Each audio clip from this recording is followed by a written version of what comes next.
Eu não sei se é bom que você fique sentado. Uns de nós temos traseiros bem grandes por tanto tempo de ficar sentado. O problema da igreja é que ela tem estado sentada o tempo demais. Agora é o tempo de agitar, de deslocalizar, de sair da sua zona de conforto e fazer uma coisa pelo amor de Deus. Eu ouvi um profeta um dia, e essa é uma maneira tremenda. Ele falou: a única coisa que vale, você tem que prestar atenção. Eu não sei como você tem sido ensinado, mas eu vou te dar um pepito de ouro. A única coisa que vale em sua vida, em seu decorrer de anos, se você vive 70 anos sem dores na coluna, sem cataratas nos olhos, porque a Bíblia prometeu 70 anos de vida. Salmo 92:10. Mas se uns ficam mais tempo, é com angústia de alma, sabe? O velhinho está com dores, cai, quebra o fêmur, a coxa, né? Rala na velhice, começa a ter surdez. Pai, o que é? Mas a única coisa que vale em uma vida do ser humano, escuta, é aquilo que você faz por amor a Jesus. Todo o resto, o grande provedor da sua família é resto. Um homem dizimista na igreja é resto. Esses são os restos. Essas são as coisas de terceiro, quarto, quinto lugar. Não são as coisas importantes. A única coisa importante, em primeiro lugar, é aquilo que você faz por amor a Jesus. É tão valioso isso. É tão importante de entender. Sua vida não é para você, sua vida é para Jesus. A adoração não é para você, para sentir bom e arrepiado e consolado. A pregação não é para que você entre e escute uma mensagem: oh, eu senti mais consolado com a palavra de Deus. É bom. Os pastores têm muito esse ministério de consolar, de apacentar. Eu gostaria de ser mais pastor. Eu sou ordenado 2 vezes pastor, mas a primeira vez não deu certo, então a segunda vez eles me ordenaram. Você decide. Mas não é, a igreja não é para ir para a igreja para que você pode sentir bem, que você está angustiado e você quer resolver todas as suas dívidas e seus cheques sem conta, sem fundos.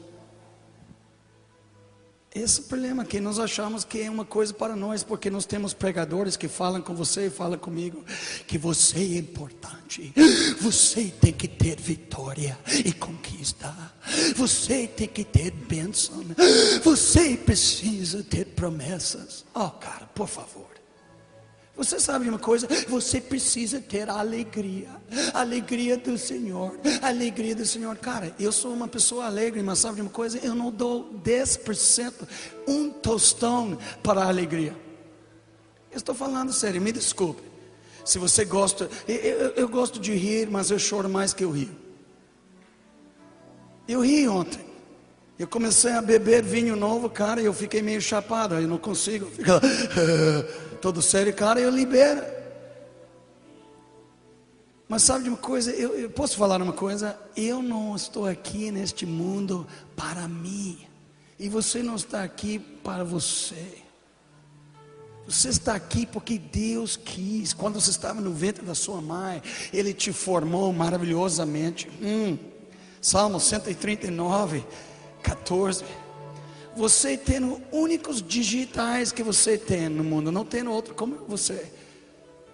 Eu vi uns que parecem como outros. Eu já vi um amigo meu inglês, loiro, que estava pregando na rua, e veio para ele: Jimmy Swaggart.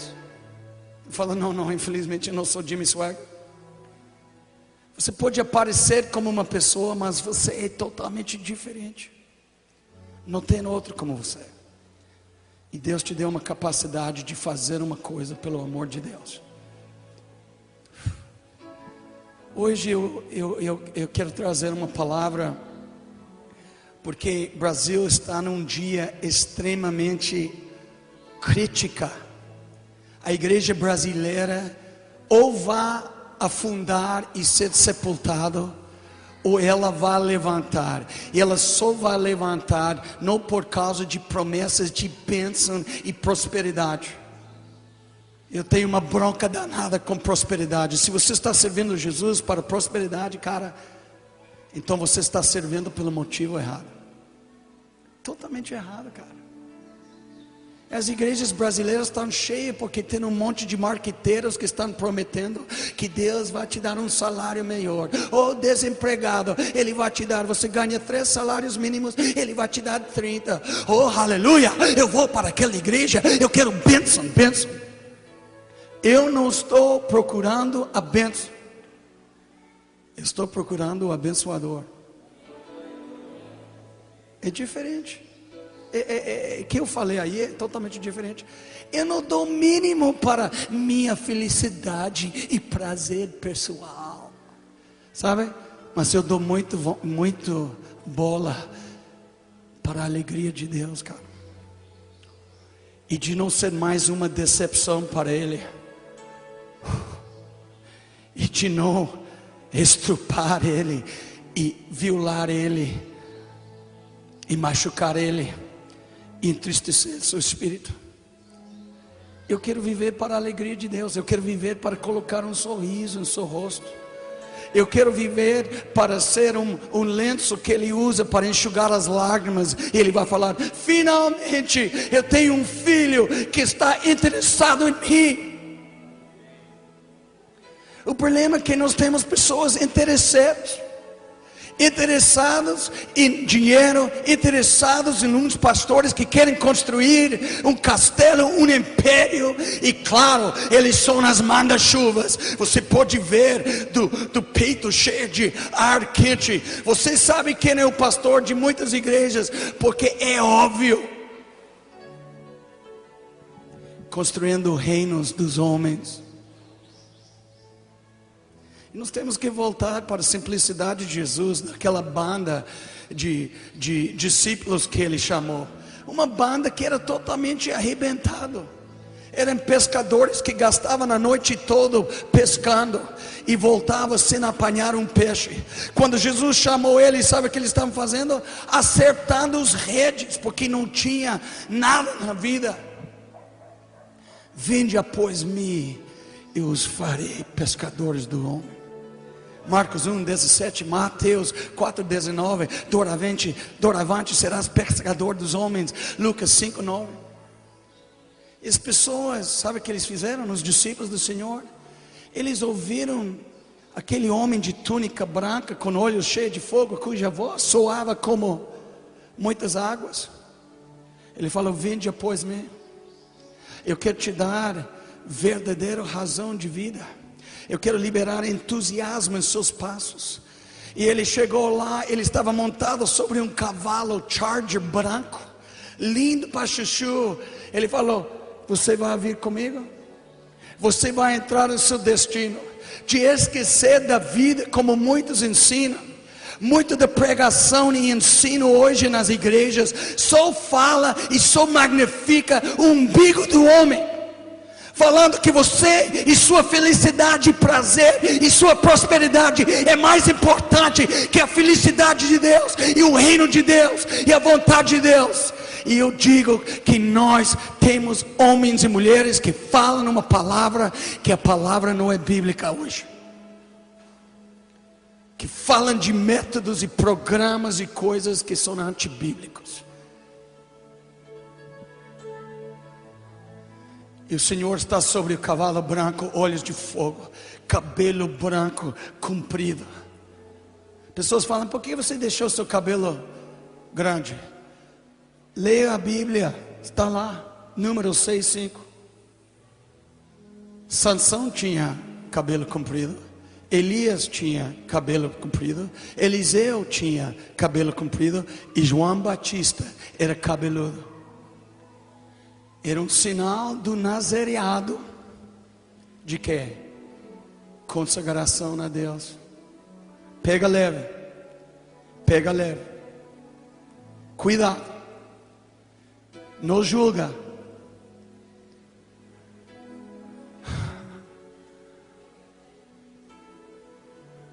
Teve um pastor que me julgou em Blumenau, Santa Catarina. Ele proibiu as pessoas de ir para a igreja. Eu fiquei no hotel, nem fui mais para as reuniões. Ele morreu em 3 semanas. Que falou barbaridade a meu respeito.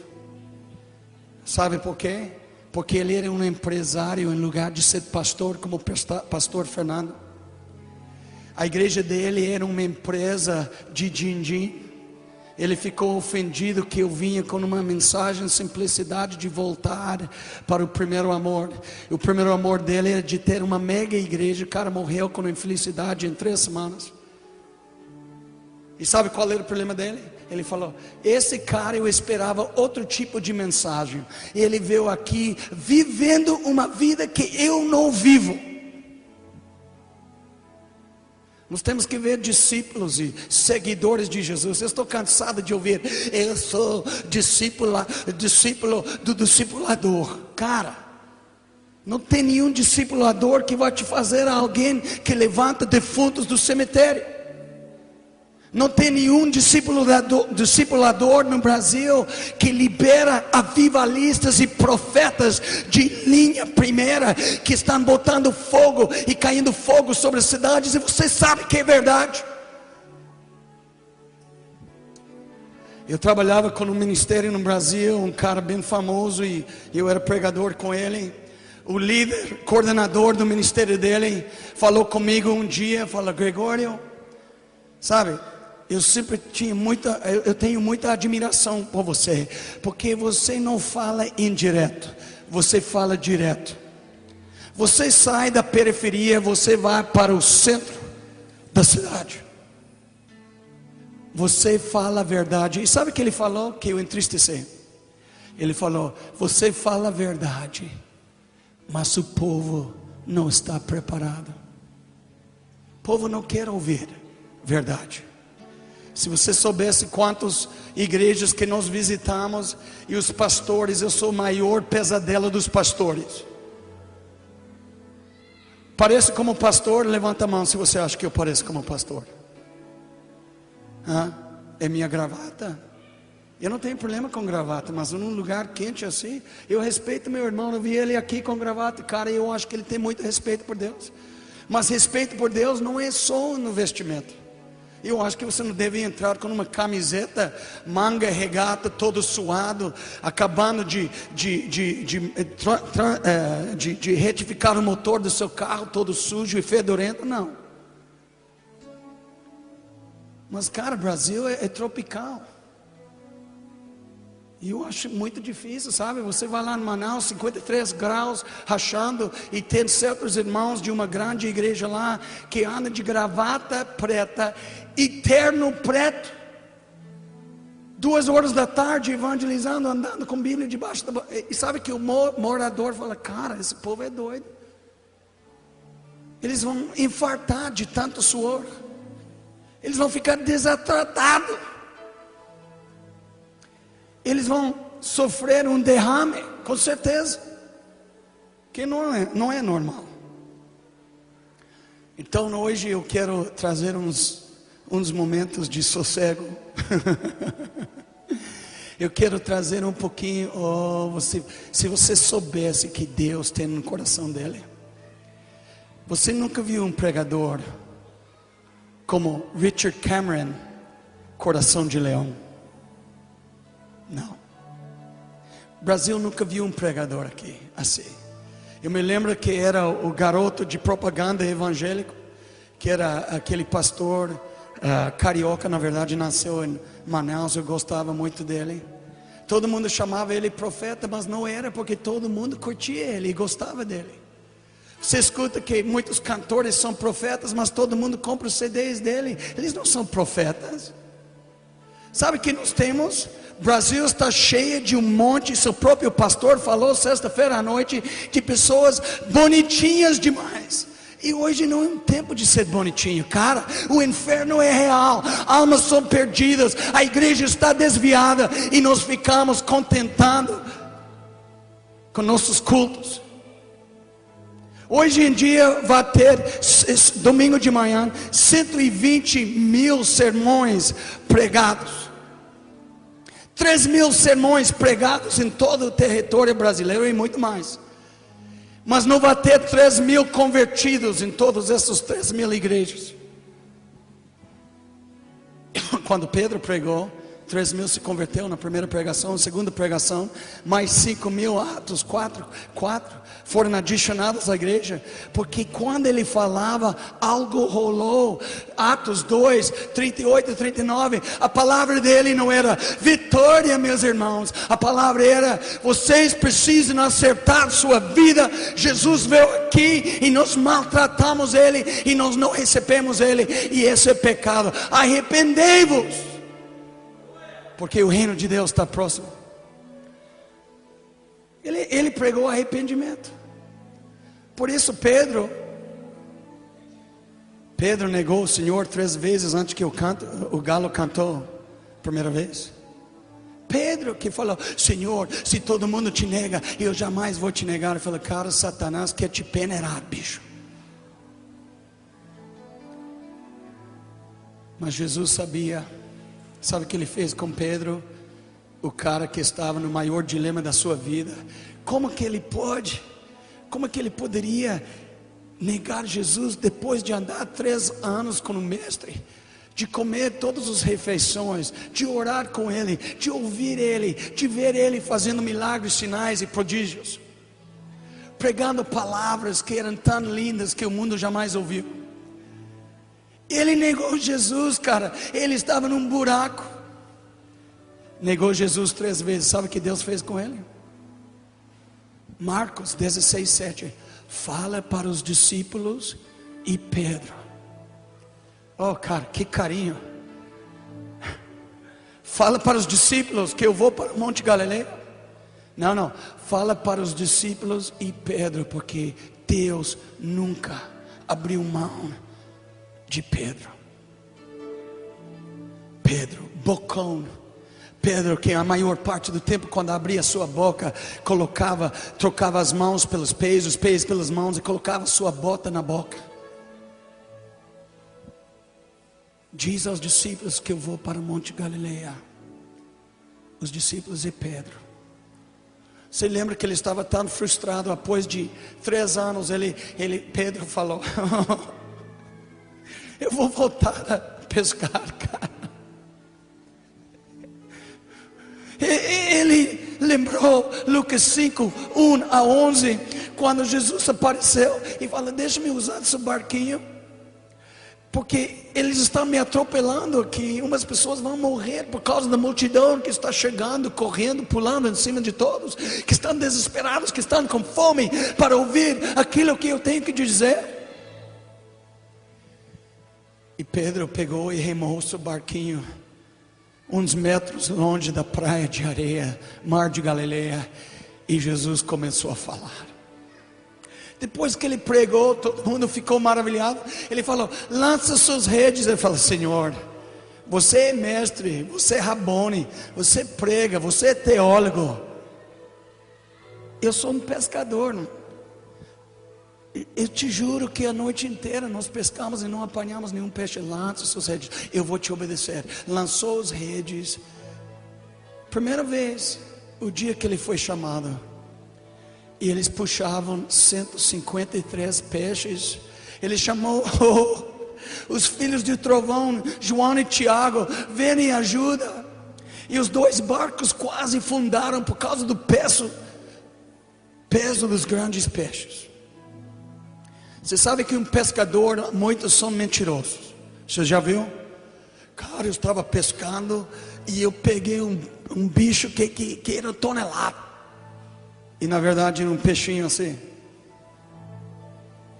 Aquele dia ele recebeu o chamado: doravante será pescador dos homens. E ele despediu da pescaria por 3 anos para acompanhar Jesus. Ele negou Jesus. João 21, capítulo 21, versículo 3.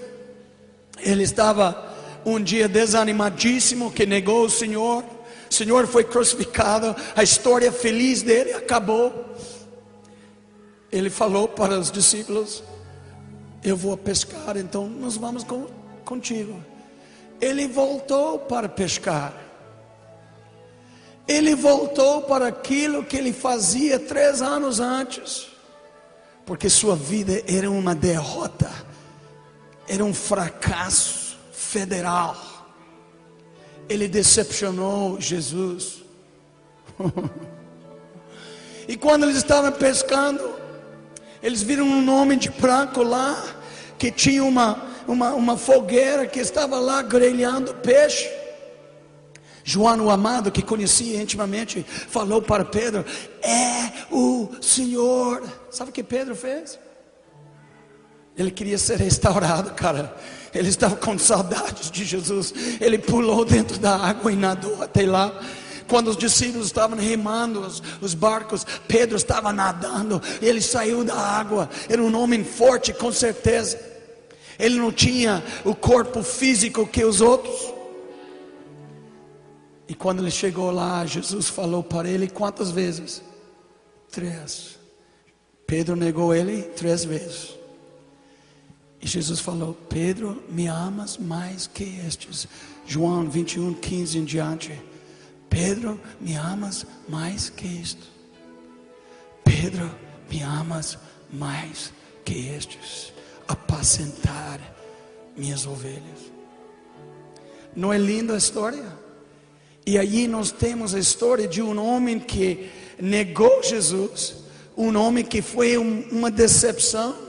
Por causa daquela experiência, ele estava no cenáculo, o dia que o cenáculo encheu com um som dos céus, um vento impetuoso soprou sobre aquele lugar, e Pedro, que outrora negou o Senhor, agora levantou em Jerusalém, pregando nas horas da manhã, e 3.000, seus corações compungidos vieram a ele. Sabe o que?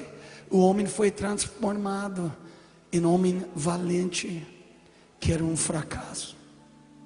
Essa é a especialidade de Deus. E sabe o que nós estamos precisando hoje? Estamos precisando de pessoas valentes. Meu favorito filme de todos os filmes é Coração Valente.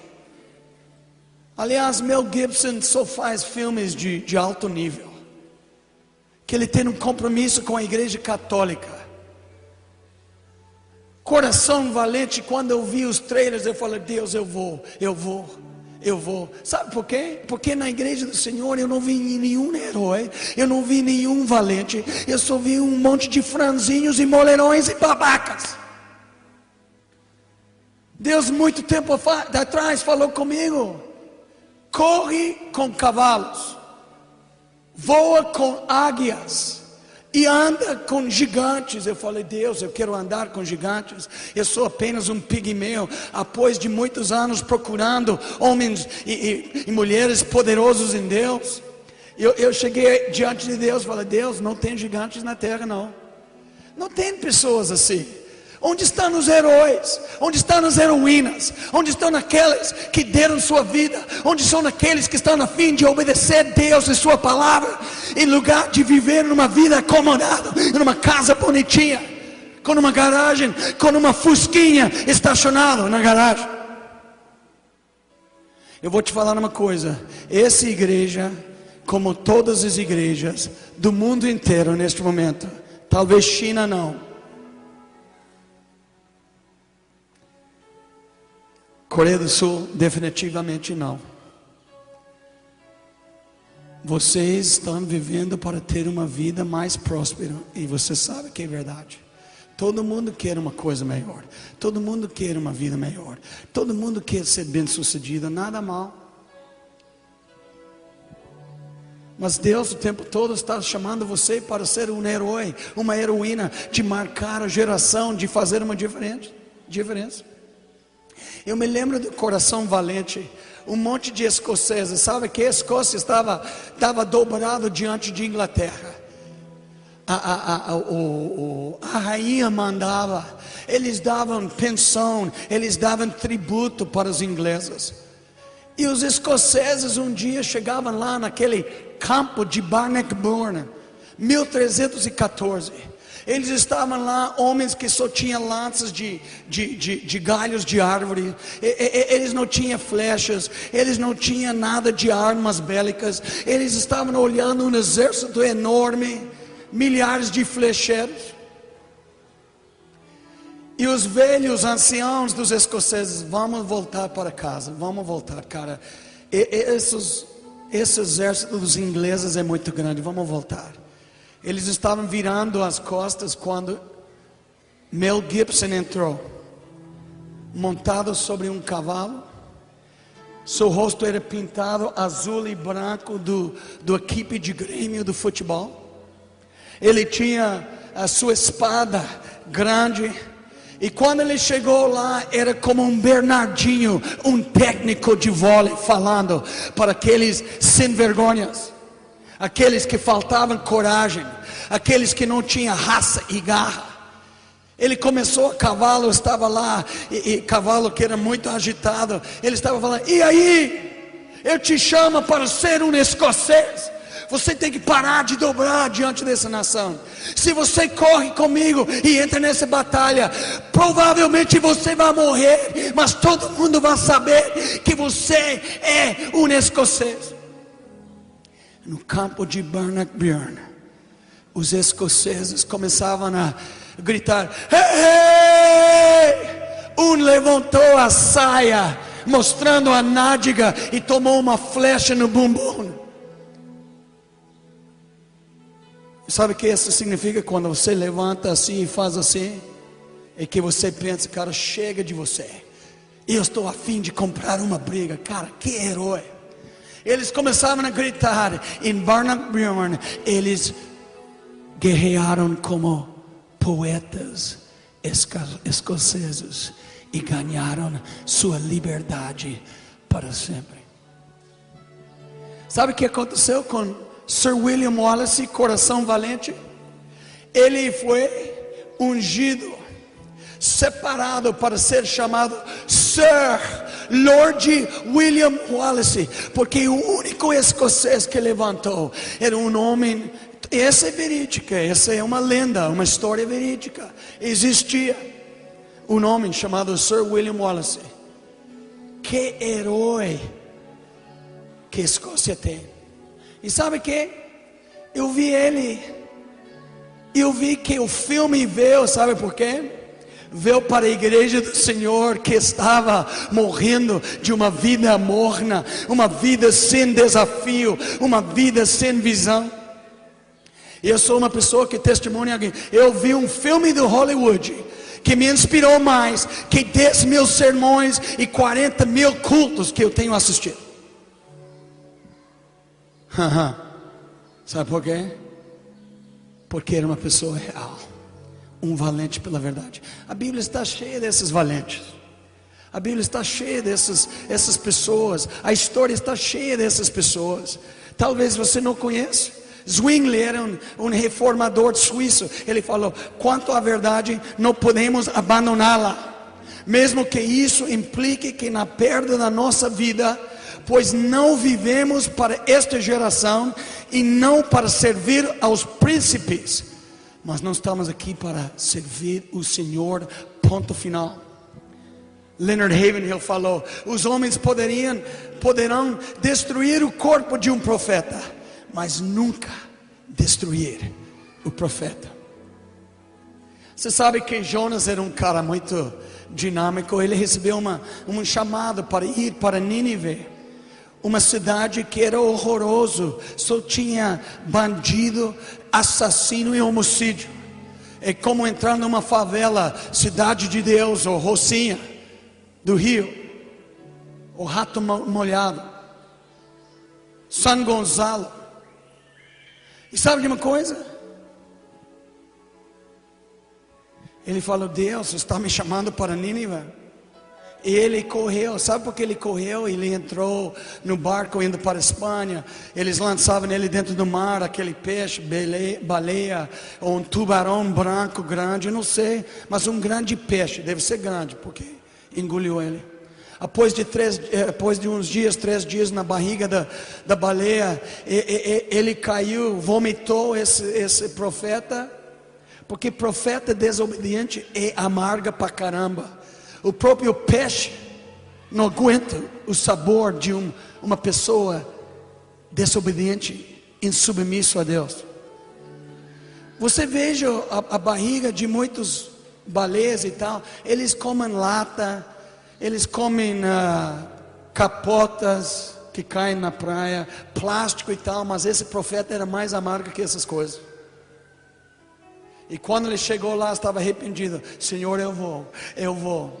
Sabe, ele se transformou de um homem desobediente a um homem valente.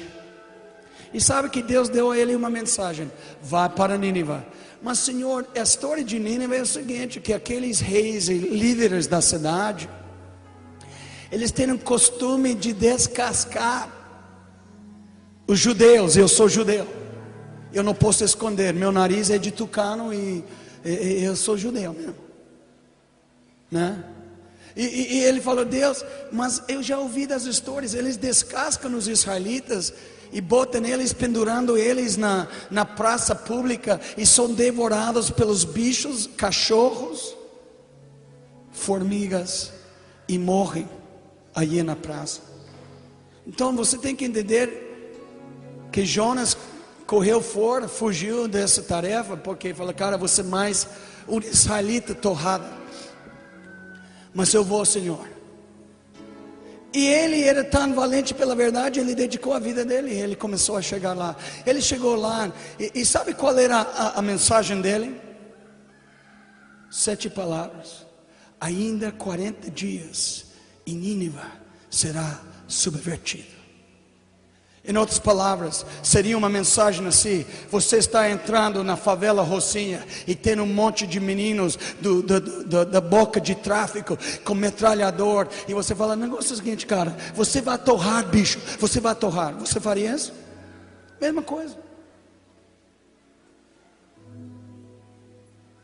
Ele entrou, e sua mensagem foi palavras de verdade. Deus fala mensagens violentas que mexem com cidades.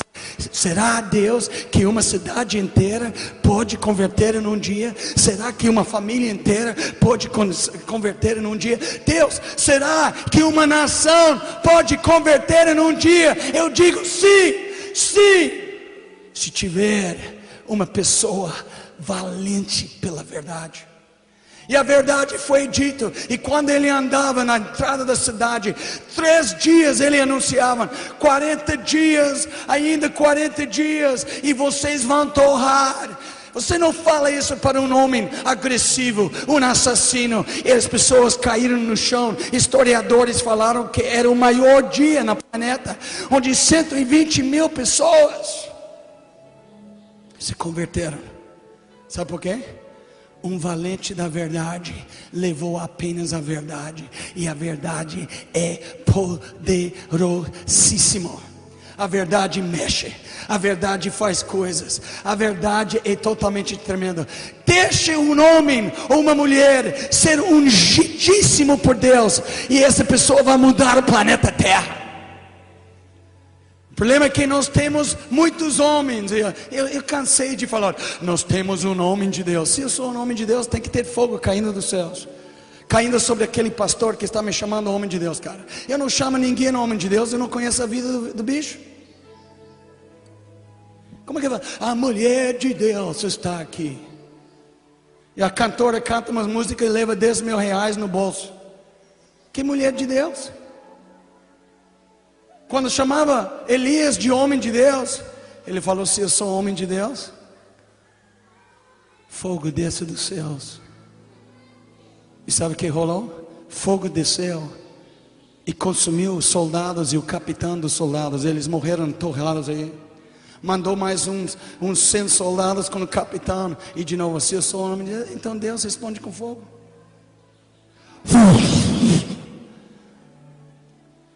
O terceiro capitão chegou lá de joelhos, parece que estava subindo a montanha lá em Juazeiro do Norte. Padre Cícero, andando de joelhos, fala: Elias, você é bonito demais, nós estamos chegando aqui. Oh Elias, sabe que, cara, eu tenho família, esses soldados têm família, nós queremos viver mais uns dias. Ele pegou leve. Valentes pela verdade que Deus quer. Deus gosta, corações valentes. Quando eu estou lendo a Bíblia, eu fico impressionado com muitos versículos. Por exemplo, eu fiquei impressionado um dia que tinha um pregador que quando ele pregava, pessoas caíram no chão mortos. Você acredita? Quando John Wesley pregava, sabe de uma coisa? 2.000 pessoas caíram no chão, totalmente nocateadas pela palavra de Deus. Ele não entendeu nada, ele desceu lá e falou: desperta, acorda. Estava nocateado pela verdade. A verdade nocateou e mexeu. Uma dessas mulheres foi levada para casa, deitou ela no chão, no copo. Ela ficou no chão 4 dias, meu amigo, não mexia nada, debaixo da presença de Deus, arrebatada por Deus. Mas a história diz, quando ela se levantou, o resto da sua vida ela andava no mais perfeito temor e reverência de Deus. E cada passo que ela tomava com cautela, porque ela não queria entristecer Deus por nenhum segundo, por nenhum momento. George Whitefield estava pregando, abriu Hebreus 9:27, que fala: é constituído o homem morrer uma só vez, e depois disso o juízo.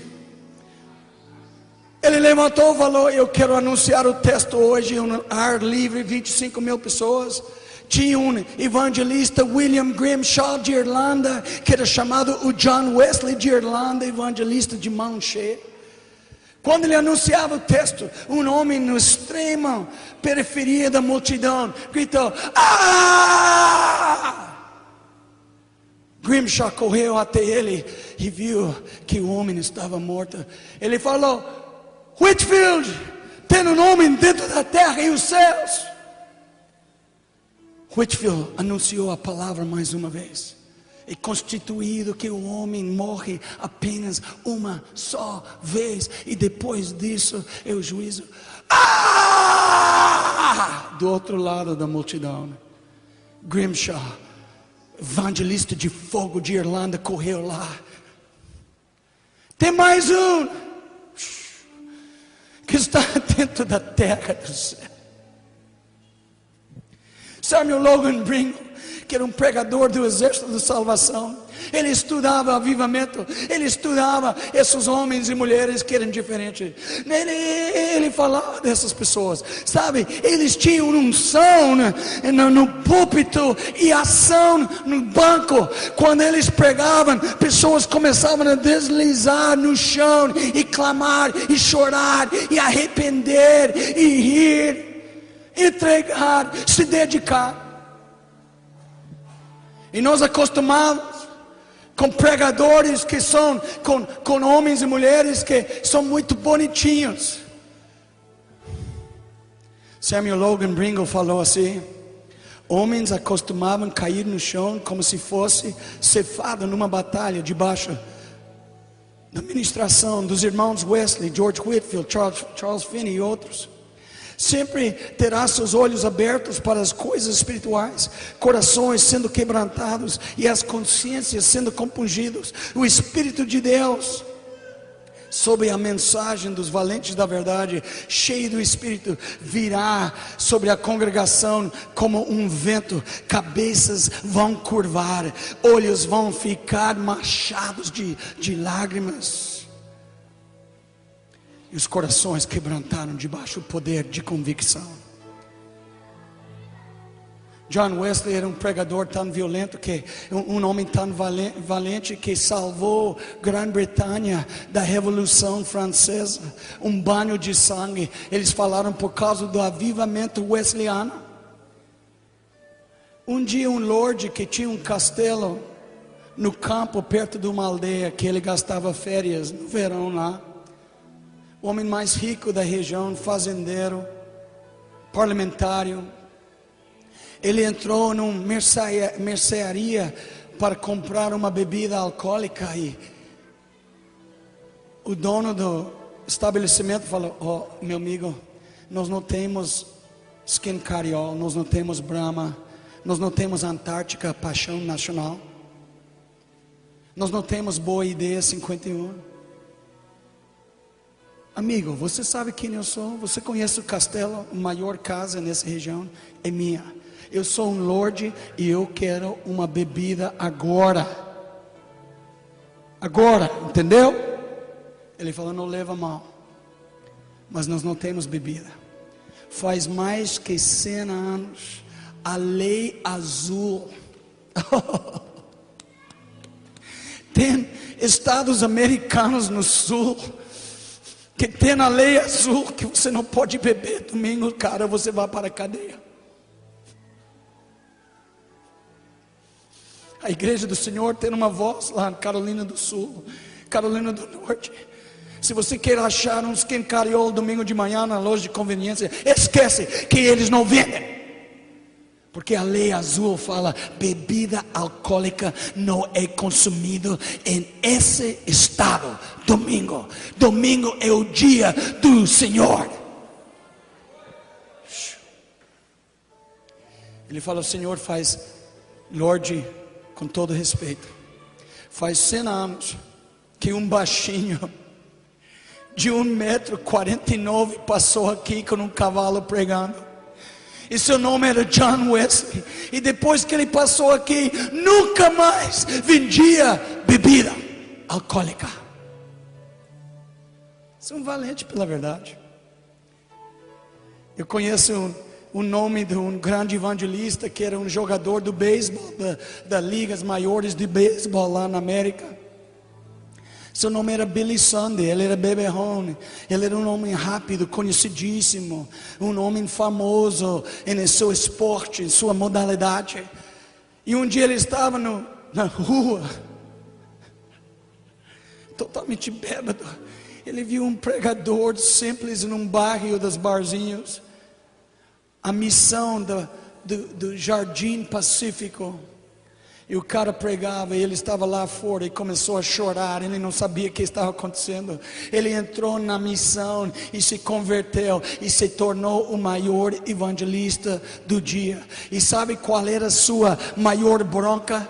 Ele tinha uma especialidade de acabar com o veneno do diabo que estava atrapalhando os homens americanos, que era a bebedice, alcoolismo, um monte de alcoólatras andando pelas ruas, e ele era um deles. E ele saiu daquilo, ele entrava em cidade a cidade com sua equipe de louvor. Eles montavam tabernáculos de madeira com aquela serragem da serralharia jogada na madeireira, jogado no chão, bancos de madeira. E esse cara corria porque era atleta, ele quebrava púlpitos, ele quebrava cadeiras. O cara era intenso. Mas sabe uma coisa?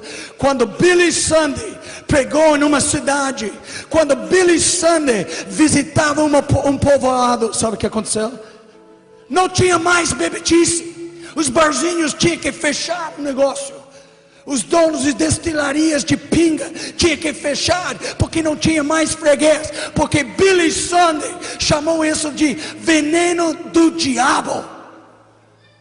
Um homem valente pela verdade. Tem uma mulher que nasceu de um pai profético. Naquela época, era quando a bebedice estava ilegal na América. O povo não podia beber. Eles estavam trazendo de Irlanda um monte de barris nos barcos de licor, de rum, de whisky. E esse pai ficou preocupado com a nação. Seu nome é Profeta Senhor Nação. E quando a sua filha nasceu, ele falou para a esposa: eu quero dar o nome à minha filha. Tudo bem, pai, tudo bem, marido. O nome dela vai ser Carrega a Nação. O sobrenome dele era Nação. Ela vai ter um ministério de carregar o peso de Deus dessa nação. E quando ela se tornou adolescente, cara, todo mundo que sabia que ela era chamada, ela era uma mulher que falava a verdade. Ela chegava lá e falava: você está aqui adorando Deus, e você entra e sai da igreja, e nada muda. Cara, quando que você vai adorar de verdade? Todo mundo fala: cara, ela é meio pimentada, né? Ela tem uma palavra meio ardida. Carrega a nação, carry the nation, era seu nome de nascimento. E ela carregava uma Bíblia na mão direita, na mão esquerda ela carregava um machado, sozinha. Ela não andava com banda, ela não andava com escudeiros, ela andava sozinho, entrando nos barzinhos da América. Quando ela entrava, ela viu o balcão aí, a prateleira cheia de pinga e whisky e scotch, e ela pegou aquele machado e começou a quebrar e destruir tudo dentro do estabelecimento. Os homens estavam lá, os beberrões estavam lá, grudados na parede, tremendo, falando: que é isso? Que é isso? E ela levantava um machado na mão esquerda, a Bíblia aqui fala: eu quero sua atenção agora, presta atenção. E quando ela pregava para essas pessoas, esses homens se converteram e abandonavam o veneno do diabo. Esse que precisamos, pessoas valentes pela verdade. Um dia eu visitei, estava com um pai espiritual chamado Leonard Ravenhill, Porque Tarda o Pleno Avivamento. Pastor Fernando gosta muito do livro. É um livrão, melhor livro no Brasil, na igreja. E Porque Tarda o Pleno Avivamento, editora Betânia, 1989. Na verdade foi escrito em 59 e demorou 30 anos para chegar ao Brasil, porque só tinha livros em Brasil assim, ó: livre para emagrecer, 6 passos para ser rico, como ser abençoado sem sacrificar, como pegar o beliche e você está tirando aquela bola de beliche para a bênção. Esses são os títulos dos livros. Você entra nas livrarias evangélicas hoje e fala: ô gerente, você tem um livro sobre Deus? Eles ficam assustados. Não, nós temos livros. Nós temos CDs, toda uma porqueria, mas nós temos CDs. E é minha opinião, eu quero vomitar em cima dos CDs. Não tem nenhum CD em Brasil que me colocou no chão chorando, confessando pecado e saindo fora, cuspindo fogo e evangelizando, cara. Alguém já teve essa experiência ouvindo um CD? Se não é sua experiência, então não é ungido. Joga no lixo. Sabe de uma coisa? Nós temos que fazer como muitos pregam. Pega sua música do YouTube e queima todos os seus CDs dos Beatles e Rolling Stones, Iron Maiden e Deep Purple e Janis Joplin e Jimi Hendrix. Eu acho que a igreja tem que fazer a mesma coisa com aquilo que está sendo liberado. Me desculpe por falar a verdade. Se aquele CD que você escuta não te deixa tremendo, se você não começa a falar: Deus, cara, o que está me tocando? Deus, eu estou sentindo vida liberada em mim. Se você não sente isso, esse CD tem um lugar, sabe onde? Eu já vi pessoas que falaram: todos os meus CDs do meu ministério são utensílios de ouro, exatamente como o rei Salomão. Oh, por favor, cara, esse homem não é Salomão, não tem um pai como Davi.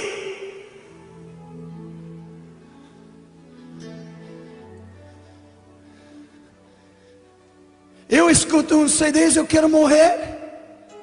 Eu escuto uns CDs, eu quero subir no ponte Rio Tietê, em frente do Marginal Tietê, e pular dentro. Deus, por favor, eu não aguento mais desse troço. Cada melodia, cada musicalidade, onde está aquela unção de criatividade? Todo mundo a mesma coisa. Oh, oh, oh, da, da, da, da, da, da, da. E pessoas estão lá fazendo da, oh, oh, oh, e sai fora da igreja. Mas você não sai fora da igreja para botar fogo na cidade.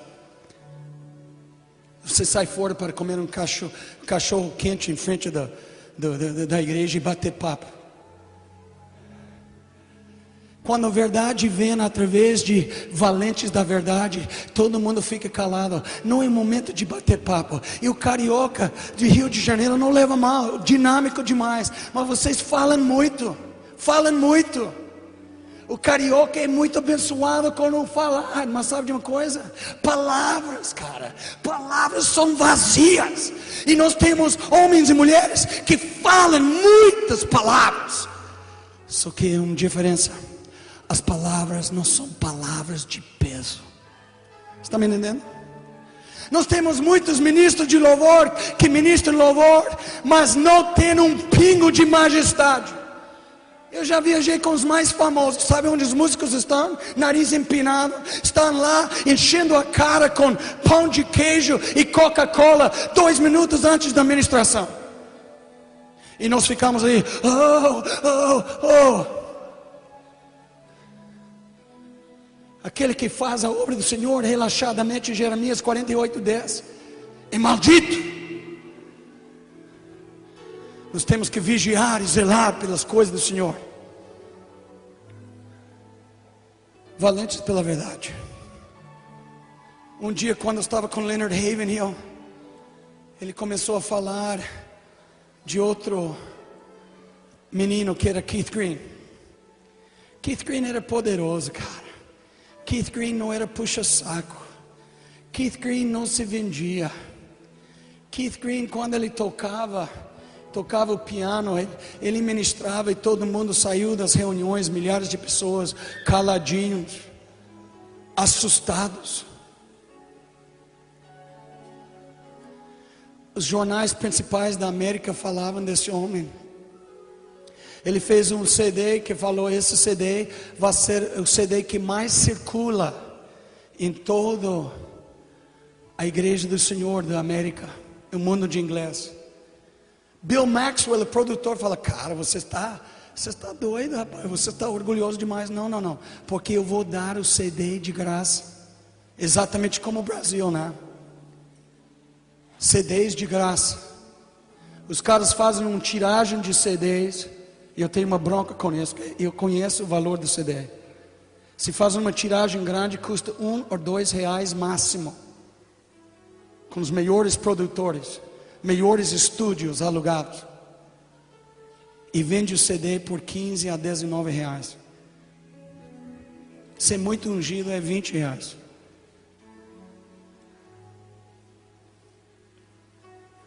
Então você imagina, o camarada chega e vende 1000 CDs, faturando 13, 14 reais por CD. Faz o cálculo, quanto que é? 14 mil dólares, 14 mil reais, é isso? Eu não sou matemático, por favor me corrija. 14 mil reais! Eu ouvi de um cantor evangélico que chegou lá na Feira de Santana, 35 mil esperando ele no estádio. O pastor convidou ele e falou: nós vamos te dar 2 mil reais para 7 canções, 14 mil. Quando ele chegou lá, o pastor não tinha o dinheiro. Ele falou: espera aqui, cantor, eu vou acumular o dinheiro, eu vou rapidinho. E nesse intervalo, o cantor famoso evangélico entrou no carro e voltou para Salvador e pegou o avião. Quando deixou 35 mil brasileiros que foram lá pagando uma inscrição absurda. O evangelho não é para ser vendido. O evangelho não é comércio. Sabe que Deus quer falar para muitos na igreja do Senhor? Fazendo minha casa uma casa de salteadores, um covil de ladrões. E por isso eu estou vigiando para o povo do Brasil. Eu vou falar a verdade, porque eu acredito que chega de ser estrupado, chega de ser violado, chega de ser enganado, chega de receber mentiras, chega. Você não tem vida como muitos deles têm. Você sai e come um cachorro quente, eles vão para os mais chiques restaurantes da cidade. Você fica em sua casa mais humilde que nem tem ar-condicionado. Mas esses cantores estão lá no hotel ar-condicionado e tem que ser 5 estrelas. Eu acho que eles acham que são atores e atrizes de cinema, que a vida dele é esse luxo e regalia. Cuidado com esses ladrões.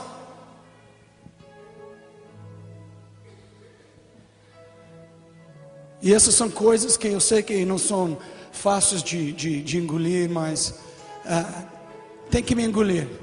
Sabe que eu estou sendo chamado hoje com cabelo comprido, pregando de tênis e calça jeans, mais que eu fui chamado 5 anos atrás, porque 5 anos atrás muitos não gostavam de mim. Mas sabe que eu tenho sentido em Brasil, que nós rodamos todos os estados, eu tenho sentido que Brasil está saturado. Brasil está questionando muita coisa neste momento.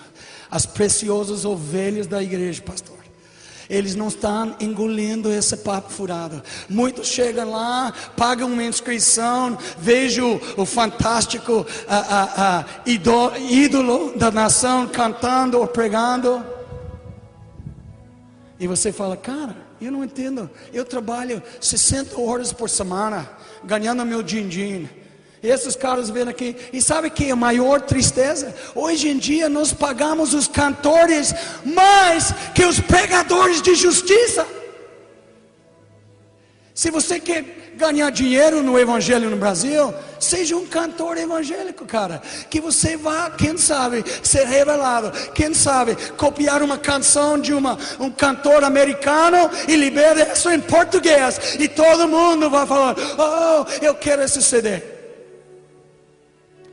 E Brasil tem perdido Jesus na caravana, como os pais de Jesus, José e Maria, voltando para Nazaré, depois da censura, que foram lá para registrar em Jerusalém. E quando eles estavam já bem distante de Jerusalém, eles começaram a falar: cadê Jesus? E muitos falam: avivamento, dar um brado de vitória. Avivamento nada. Avivamento é avivamento quando você está totalmente consumido e possuído por Jesus. E o estilo de Jesus vai ser seu estilo. Simplicidade, então eu vou ser simples. Eu vou falar a verdade como Ele falou a verdade. Cara, o tempo está correndo e eu nem comecei a mensagem. Cara, talvez o pastor estava profetizando até 3 horas. Eu nem entrei na mensagem, para falar a verdade. Todo louvor seja dado a Ele.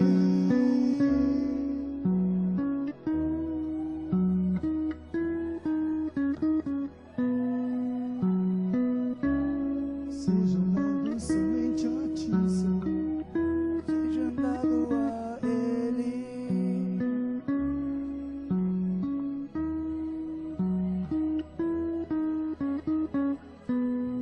Eu vou tentar falar uns minutos aqui. Eu não quero ser muito comprido. Eu vou falar uns minutos. Pode ser 900 minutos. Você pode ficar sentado, pode ficar em pé, pode ficar rolando, pode ficar prostrado. Eu estou muito contente que quando nós chegamos nos céus, você não vai ter uma conferência de glória. Todo mundo vai estar prostrado, dando glória. Eu estou tão cheio de conferências que eu estou aposentado de conferências. Eu quero vomitar com tantas conferências. Sabe por quê? Porque não funciona nada. A única coisa que funciona para os cantores, os pregadores que levam uma pila de grana para casa. Ah, cara, eu estou nem aí mais. E sabe por que eu falei um pouquinho no princípio? Sabe por que eu falei que você estava adormecido? Não necessariamente você, mas 98% aqui estavam adormecidos. Se o sapato serve, usa. E sabe por que eu falo assim? Quer saber por quê? Eu tenho visto amigos, eu tenho um amigo que está preocupado. Alguém já viu pessoas preocupadas? Estou te defendendo aqui, descrevendo. Sabe, eu já vi isso. Depois de passar pelo vale da sombra da morte, depois de ver sua melhor amiga, sua amante, sua profetisa, sua companheira de lar por mais de 28 anos, ela partiu para a glória. E eu vejo todo mundo falando em pepinos. Sabe de uma coisa? É pepinos isso. Está catando batatas, está catando lixo, sabe? Porque, sabe por que eu falo isso? Deixa a morte rolar em sua vida. Quando você está palpando a morte de uma pessoa extremamente gigantesca na fé e amada das amadas. Deus deu à minha esposa o nome de Alicia Cecília, Dama dos Átrios. Ela não era uma princesinha, ela era uma dama dos átrios. Eu não conheço nenhuma mulher, eu nunca vi nenhuma mulher na minha vida. Não, ela não prega no palco como Valnice Milhomes, tá? E nós temos essa coisa que mulheres que pregam são fortes. Cara, por favor. As mulheres que são fiéis, cara, que dobram os joelhos e que oram. Minha mulher lê a Bíblia mais que você. Alguém aqui está lendo a Bíblia 10 horas por dia? Levanta a mão. Você? 10 horas por dia? E você está sentado na igreja e não está pregando na rua? Cara, minha mulher lê a Bíblia 10 horas por dia. Eu quero ver a vida dele. Eu vou entrar lá. Eu vou colocar um vídeo cassete e ver como está a vida dele.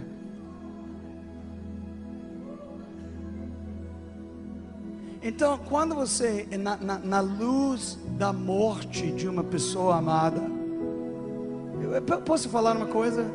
Todas essas coisinhas são apenas raposinhas que estão querendo te manter preso na videira. Quando o tempo todo o Senhor do amor está dizendo: vem, sobe minha amada, sobe. E ela fala: eu estou presa porque você está olhando raposinhas. Cara, estou nem aí mais. Eu não tenho paciência. E eu não tenho paciência com o quê? Eu não tenho paciência com a falta de intensidade que está sobre a igreja brasileira. A igreja brasileira não é cheia de santo zelo. Por favor, zelo para a oferta, sim, dos pregadores. Zelo para a prosperidade, sim. Zelo para ter um carro novo, sim. Mas eu estou falando zelo pelo Senhor. Quantas pessoas que você tem que falar: ô seu ministério, por favor, calma, você está evangelizando 20 horas por dia. Para, tem ministérios aqui que evangelizavam e paravam já. Evangelismo não é de moda, evangelismo é um estilo de vida. E Brasil entra nas modas. Lá em Belo Horizonte agora a moda é evangelismo. E tem um monte de pessoas, cantores que vão para as ruas, acham que eles são evangelistas. Eles não têm a mínima ideia. Eles não estão chorando pelas almas perdidas. Eles não estão sentados com eles. Não, eles cantam umas músicas e falam: oh, eu evangelizei. Que nada. Você evangeliza quando você entra no prostíbulo e você começa a falar com a prostituta.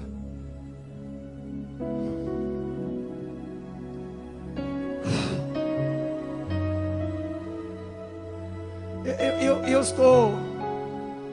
Pessoas falam: cara, eu vou casar no final deste ano. Sabe por quê? Que eu estou precisando mais de doçura na minha vida. Mas eu acho que Tem alguém aqui que está meio entristecido com a igreja? Já entrei em grandes igrejas, sabe o que tem? Muita gente e pouca vida. Eu já entrei em grandes igrejas e sabe o que tem? Tem muitos crentes de pouco impacto, mas de alta manutenção. Está me entendendo? E Deus sempre queria que seus discípulos fossem pessoas de alto impacto e de pouca manutenção. Mas nós temos do outro jeito. Você precisa do seu grupo, você precisa do seu pastor. Hoje em dia você tem que falar com o pastor se você quer fazer xixi. E eu não estou brincando não, cara. Se você gosta do papel higiênico colorido, laranja, fluorescente, tem que falar com o seu líder. Que possa falar, não sei, deixa-me olhar. Não, tem que ser papel higiênico branco. Eu não estou brincando, cara. O que aconteceu conosco? Eu quero falar um pouquinho sobre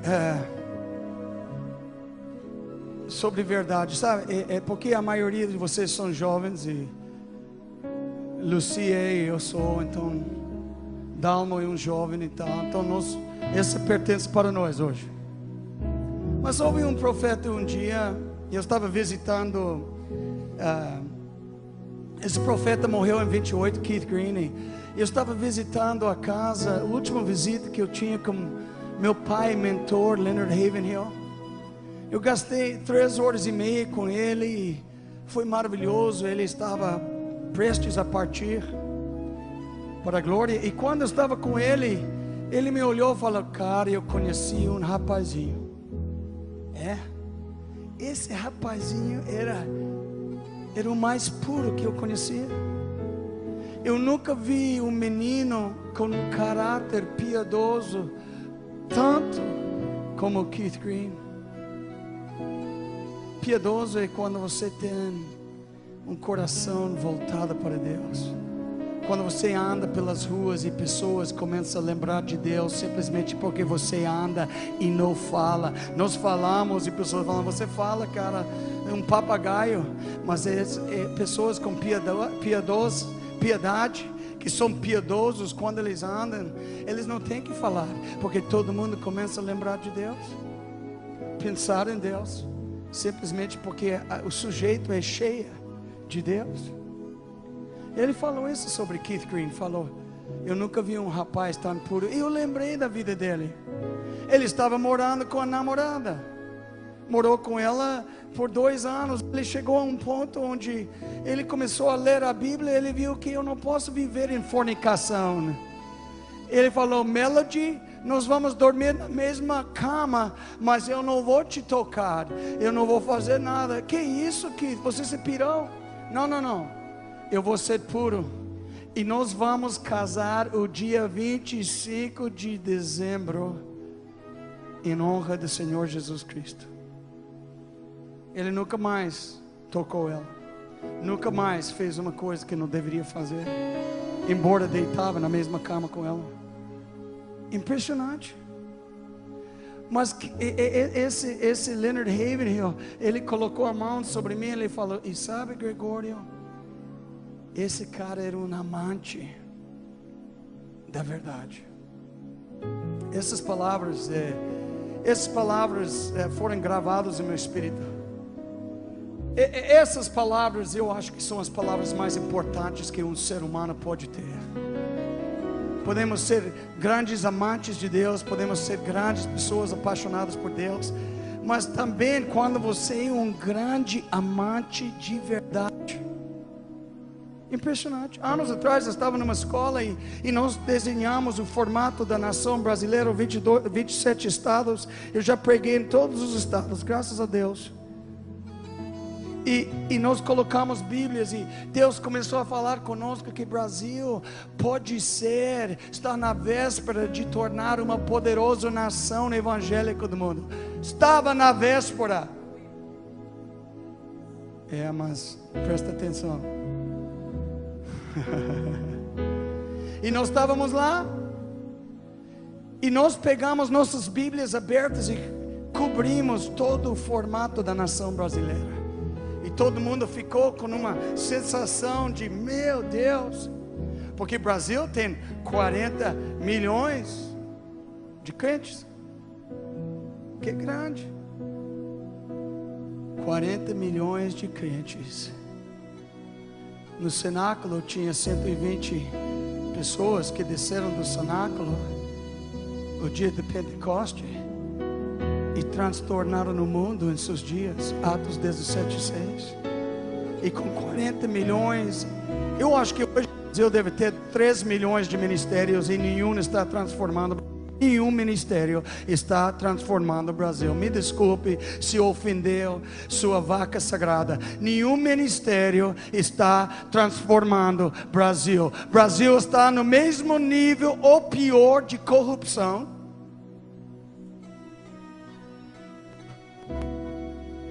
Então você fala para nós qual é o problema. E quando nós estávamos vendo as Bíblias sobre o formato do Brasil, e a gente começou a falar, oh Deus, Brasil, evangélico, todo mundo começou a vibrar, e nós olhamos para a bandeira. Oh Brasil, essa é a nossa realidade, ordem e progresso, é isso que temos, né? Sabe por que nós temos desordem e regresso? Não, a igreja é grande, a igreja é muito mais rica hoje em dia, ouro e prata, mas nós somos pobres em poder e caráter e piedade, nós somos pobres no espírito de oração, nós somos pobres e miseráveis em nosso impacto e influência. Você fala lá fora, se você é um pastor, você deve sentir vergonha de usar o nome pastor lá fora. Eu tenho vergonha. Eu não falo que eu sou pastor. Eu falo que eu sou uma espécie de peregrino da floresta de Nottingham. O que é isso? Peregrino? Sim, eu sou um peregrino, cara, da floresta de Nottingham. Eu juntei com um gangue. Jesus é Robin Hood e eu sou pequenininho Joãozinho. Eu não uso a palavra pastor, sabe por quê? Porque pastor significa uma vergonha. E desculpe, essa é uma palavra, se você tem um pingo de religião, você vai ficar chateado comigo. E sabe de uma coisa?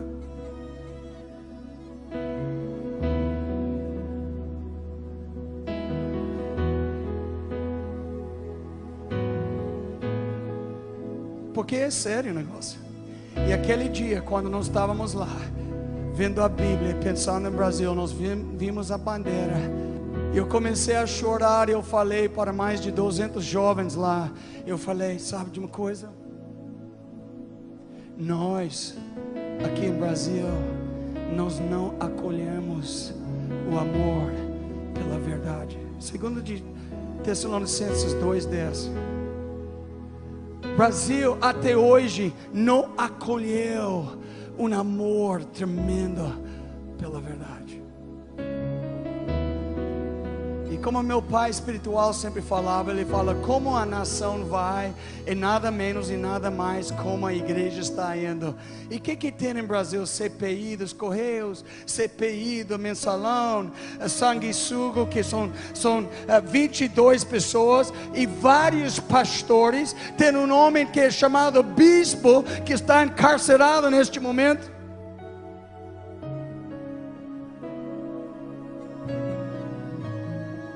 Ou estava, ele tem muito dinheiro, porque ele é de uma igreja muito rica, né? Um desses pastores foi achado com 10 milhões de reais viajando no aeroporto. Que coisa legal. Eu passo vergonha. Alguém sentiu vergonha assim? E sabe o que? Todo o lixo e todo o lixo daquela testemunho horrível foi jogado em cima de você.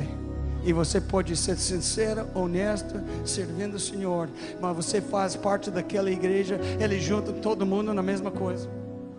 Eu saí de Belo Horizonte porque eu não queria ser junto com os ministérios e com tudo que está aí. Pessoas falam, você não anda com ministério? Não, eu não ando com ninguém, eu ando com Jesus. Pessoas falam, e qual é a sua cobertura?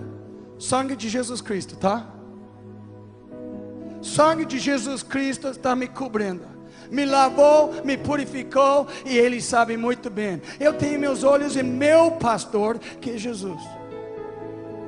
Esses são radicais para o Brasil, porque hoje em dia você tem que ter 10 mil pastores. Cara, eu não consigo. Estou falando sério, Charles. Então, Deus começou a ferir nossos corações aquele dia. Falou, não, que nós precisamos, são grandes amantes da verdade. Jeremias 9, 13 e 5, lendo a Bíblia em inglês, que eu não vou ler em inglês, mas fala assim, não existia valentes pela verdade. Cara, eu amo essa palavra. E eu acho que talvez eu sou o camarada que já assistiu Coração Valente mais que você. Eu gosto de valência. Não, equipe do futebol da Espanha. Eu gosto de valentia. Eu gosto de coragem, cara. Eu gosto desse espírito de pioneiro e desbravador. Eu gostava demais de Coração Valente, cara. Eu falei, esse é o filmaço dos filmaços dos filmaços. Sabe por quê? Porque o cara, no ano 1314, nós, poetas de Escócia, entrávamos no campo chamado Bannockburn, perto de Edimburgo, indo para Glasgow, e nós pelejamos como poetas escoceses, e nós ganhamos nossa liberdade para sempre.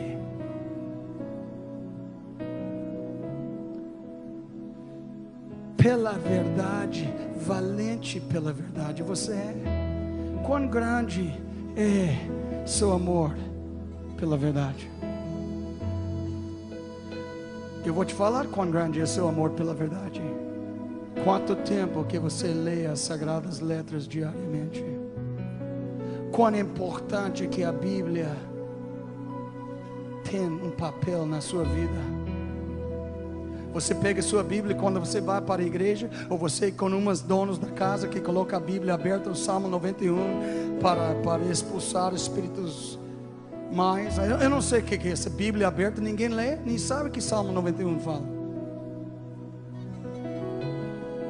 Mas você vai saber, eu estou só falando, tá? Eu vou falar mais uma vez. Seu amor pela verdade está exatamente a proporção que você gasta lendo, meditando e decorando as Escrituras. Esse é o problema. Esse é o problema. Eu não estou aqui para envergonhar ninguém. Esse é o problema. Que nós vivemos numa sociedade muito corre-corre. Muito corre-corre. Nós vamos para lá, vamos para cá. Nós falamos, às vezes você escuta essa desculpa que é uma vergonha. Eu não tenho tempo para Deus. Você não tem tempo para Deus que te formou e te criou? Cara, esse é totalmente perverso. De onde que você recebeu a sua vida? Onde que você recebeu o seu talento? Onde que você recebeu esse dom? Onde que você recebeu essa personalidade? Onde que você recebeu essa capacidade? Ele dá. E tudo que Ele dá tem que voltar para Ele. Tudo que eu tenho é nada menos que Ele me deu, e tem que voltar para Ele. E se você não tem tempo para Deus, pare de fazer o que você está fazendo e começa a abrir lugar e dar tempo a Ele. Se você não estivesse tão preocupado com din-din, você poderia ser um cidadão riquíssimo em Deus. Eu sei que a custo de vida é alta, eu sei que as coisas são mais caras hoje, eu sei, mas sabe de uma coisa? Nós precisamos ser valentes pela verdade. Eu gosto do John Bunyan, um dos meus favoritos heróis. Quem conhece John Bunyan? Obrigado. Eu não conheço, e você também, né? Você é velho para chuchu. Mas quem conhece a história de John Bunyan?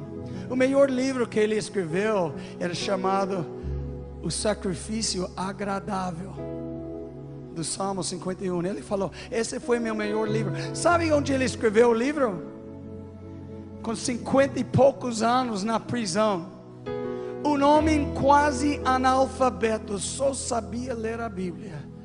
Ele pregava e pregava em sua aldeia lá na Inglaterra, incomodando todo mundo, levou ele para a prisão.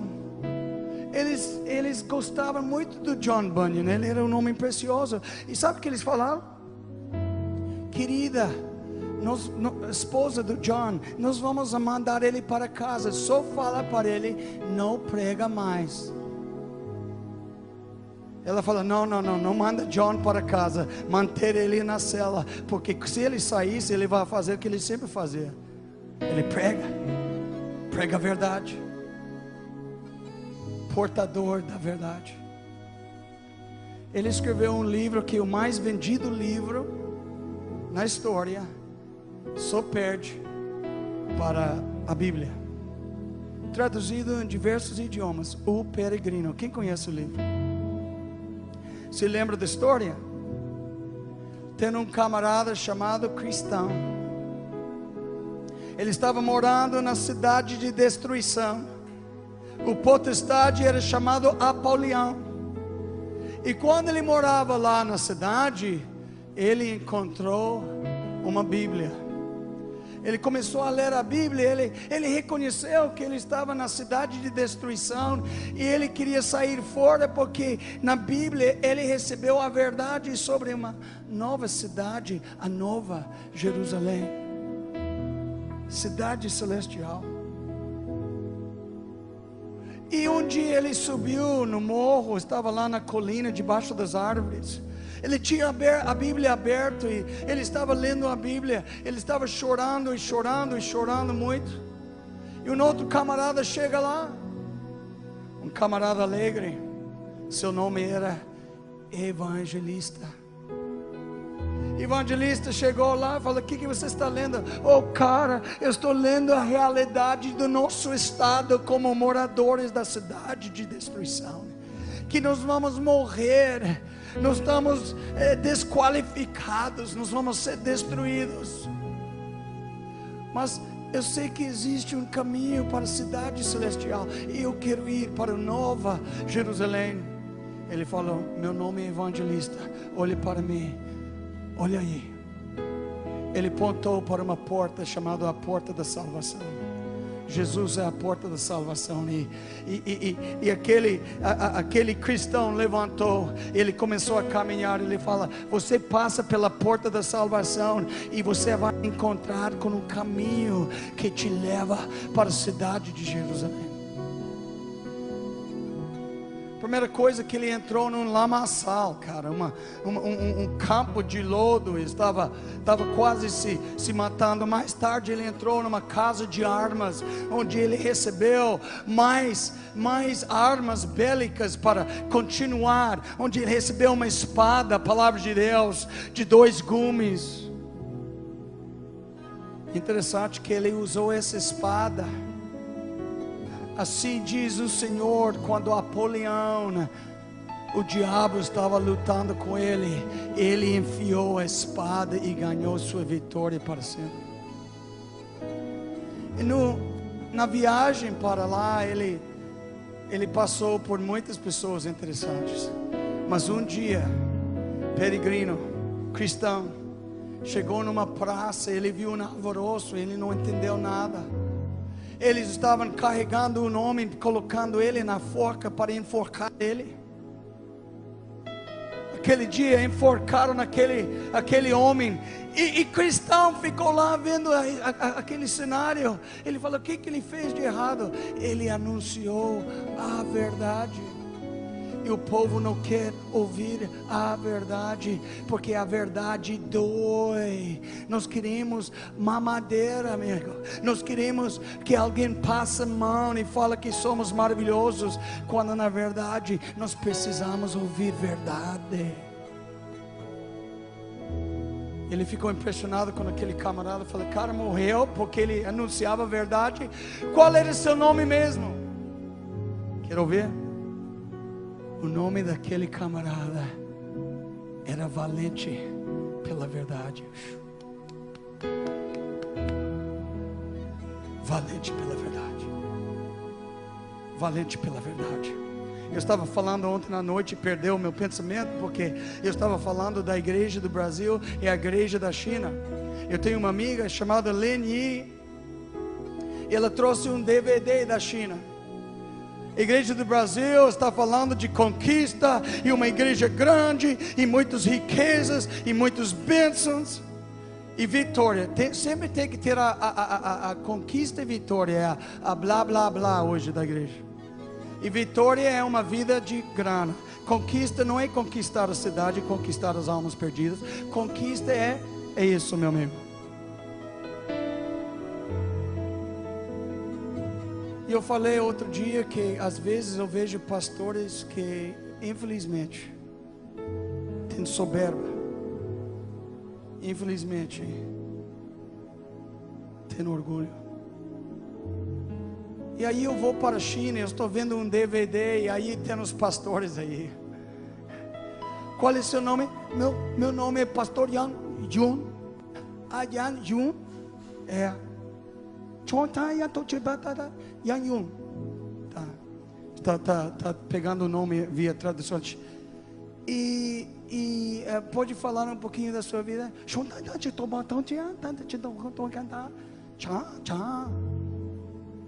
Claro que eu vou falar da minha vida. Como está a sua igreja? É carpetada? Você tem carpete e sonzeira na sua igreja? O quê? Carpete em minha igreja? Minha igreja era minha prisão, porque eu fui encarcerado por 45 anos na prisão, cara. O Brasil está cheio de fantoches e palhaços, cara, comparado com os verdadeiros homens e mulheres de Deus, que sofreram por causa de pregar a verdade. Eu fico impressionado com eles. Você sabe que tem uma mulher que ela é da roça, né? Roça é roça mesmo. Ela quase não escreve, é analfabeta. E ela começou a escrever músicas. As músicas dela são cantadas na linguagem, nos ritmos chineses. Ele escreveu 40 canções que estão balançando a China. Para sua informação, China tem apenas 110 milhões de crentes. Mas não é esse crente que, pastor, ore por mim, eu estou desempregado, cara. Então vem e trabalhe para Deus, que existe muito emprego, tá? Não, mas eu quero ser bem remunerado. Eu sou bem remunerado. Eu estou muito abençoado. Sabe por quê? Porque eu ouvi um dia: você cuida da minha honra, filho, eu vou cuidar de você muito bem. Você não vai precisar de absolutamente nada. Sabe por quê? Meu nome é Eu Sou o Seu Pastor, e você não precisa de absolutamente nadinha. E nadinha é nadinha. Eu não tenho necessidade de nada. Se você tem necessidade, significa que o Senhor não é o seu pastor. Pronto, e não tem conversa. Não tem conversa.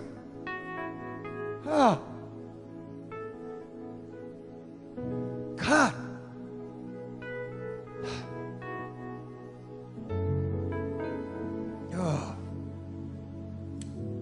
valente pela verdade. E essa mulher, ela, além de ser uma mulher que escreveu 40 canções que estão balançando os 110 milhões de crentes na China, ela também tem uma igreja que ela herdeu, uma igreja chamada uma igreja subterrânea, que se reúne nas florestas, se reúne nas cavernas, na região Henan.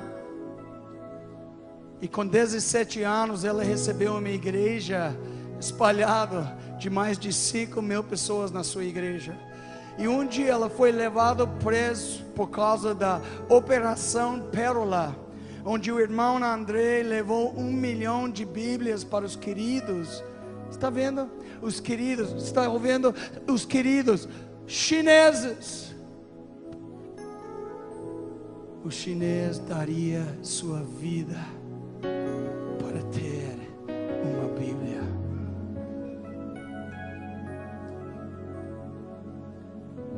Você tem quantas Bíblias em sua casa? Cara, o chinês não tem nada. Em muitos lugares está mudando um pouco.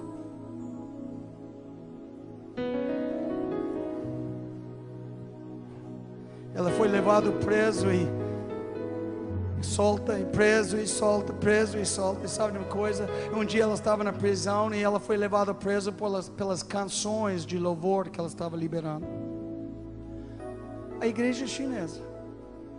E aí a mulherada na prisão, mais de 1000 mulheres falam: impossível que colocou você na prisão por escrever músicas de louvor. Canta para nós. Ela começou a cantar uma canção e as 1000 mulheres na prisão, todas elas se converteram na hora. Sabe que as músicas que ela escreveu são de um QI fenomenal. Uma mulher craque demais da conta, que não tem explicação, porque eles estão estudando os ritmos e melodias e os diferentes instrumentos que fazem parte de liberar a canção que ela escreveu, toda a partitura que ela escreveu. Eles estão estudando nos conservatórios de música e todos os músicos falam: cara, a pessoa que liberou isso é um gênio, um gênio.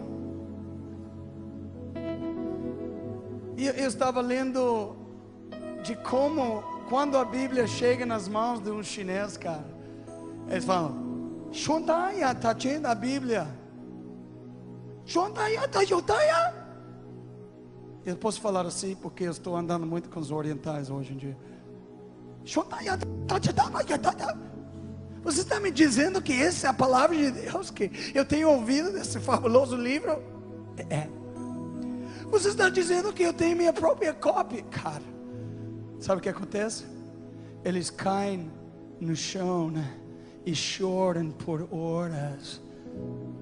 Oh, Jesus, obrigado Jesus, obrigado Jesus, eu tenho a palavra. E sabe o que eles fazem com a palavra? Meditam, contemplam, leiam, estudam. Eu fiquei impressionado com o irmão Jung, aquele cara que começou a ler a Bíblia com 17 anos de idade. Ele decorou o Evangelho de São Marcos a primeira vez lendo. E quando ele entrou numa aldeia, ele colocou a Bíblia em cima da cabeça e começou a citar verso por verso. 16 capítulos, cara, um fenômeno. A verdade, valente pela verdade. Oh Deus, dá-nos um amor, renova nosso amor pela verdade. Sabe qual é um dos versículos mais tristes na Bíblia? Isaías 59:14. Todos os profetas sempre chegavam, e sabe qual era a sua reclamação? Não há verdade.